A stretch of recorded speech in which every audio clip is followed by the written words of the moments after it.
Bonjour à tous, au sommaire de cette édition du 31 mai.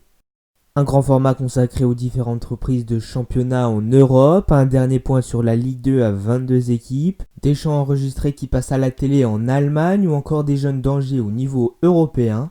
Nous aborderons aujourd'hui 4 sujets tout au long de cette édition. Nous allons donc faire un très gros point sur les reprises de championnat en Europe.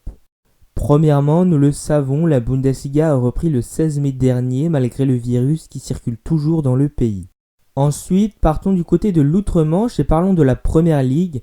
Elle reprendra le mercredi 17 juin si la situation sanitaire le permet.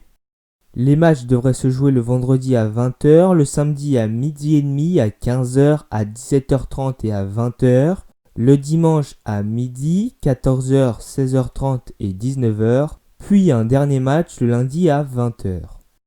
Évoquons maintenant la situation en Espagne. La Liga espagnole reprendra officiellement le jeudi 11 juin avec le derby sévillan opposant le FC Séville au Betis Séville. On peut noter de plus que les résidences de personnes âgées pourront profiter gratuitement de l'ensemble des matchs de première division et seconde division grâce au diffuseur Mediapro.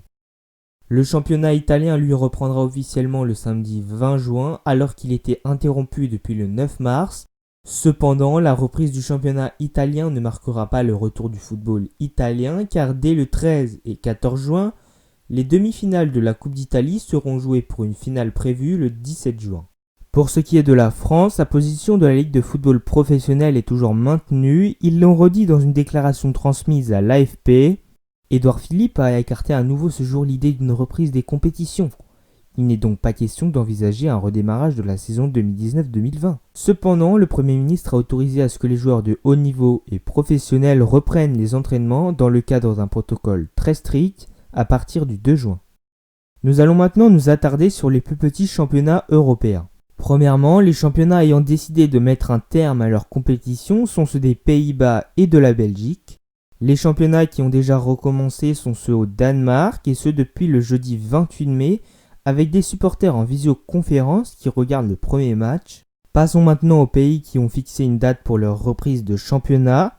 Dans l'ordre, la Liga NOS, le championnat portugais, reprendra le mercredi 3 juin. Le championnat grec reprendra le samedi 6 juin. Le championnat turc reprendra officiellement le mardi 12 juin. Les championnats polonais et suisses reprendront tous les deux le mardi 19 juin. Et on finit par le championnat russe qui reprendra le jeudi 21 juin.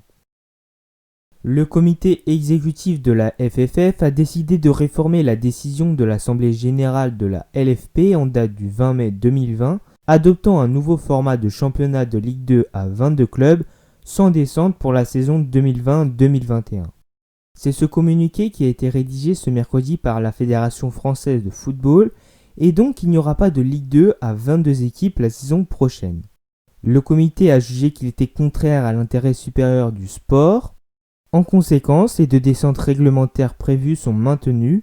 Les clubs du Mans FC et de Orléans descendent en National 1. Le président du Mans, Thierry Gomez, qui avait notamment fait monter le Mans avec 4 accessions de suite, a déclaré sur la chaîne L'équipe « C'est une défaite pour le foot ».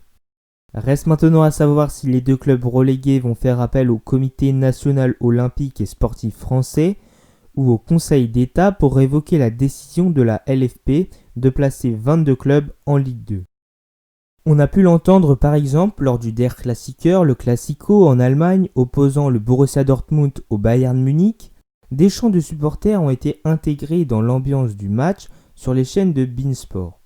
On pouvait y entendre très régulièrement des acclamations, des chants de supporters, voire même des fois des sifflets. Le directeur des programmes de beIN Sport en France, Florent Houzeau, a déclaré à l'agence France Presse « Quand vous perdez cet élément fort du spectacle qu'est le public, c'est important de recréer un univers. Évidemment, quand on réfléchit, quand on apporte un plus, ça peut toujours éventuellement plaire ou déplaire. » Cependant, il ajoutera par la suite que les retours sont majoritairement positifs.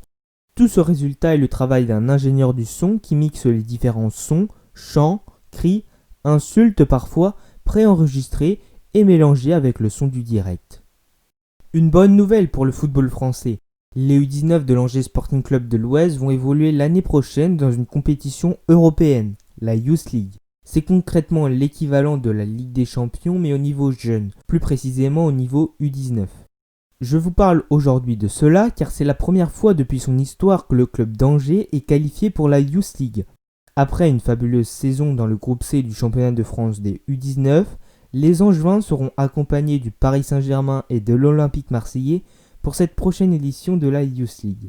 Au même moment, le directeur du centre de formation angevin a déclaré dans un communiqué « Cette compétition est extraordinaire. Elle va permettre à nos jeunes d'évoluer dans un contexte international. Cette qualification vient récompenser la qualité des enseignements des éducateurs et l'engagement de tous les acteurs du club. » Je vous remercie d'avoir suivi ce point jusqu'à la fin. N'hésitez pas à vous abonner en activant la cloche, c'est important, à liker, à commenter et à partager.